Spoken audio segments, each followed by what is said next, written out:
गोरबोनि डायरियाव लिरबाय आं नोंनि मुं खोमोर हायै बादि नों थांलाय फैलाय लामायाव गायबाय आं गोजा गाबनि गलाब बिबार मिनिस्लु मोखांजों नों आंनि फारसे नायहरफिन खेबसे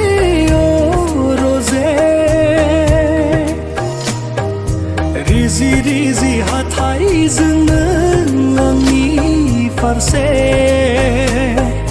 मिनिखैरो मिनिहर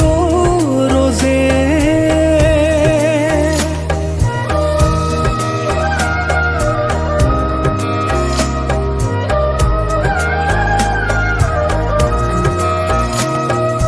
गोजोन देरानि बिसनायाव खोमसि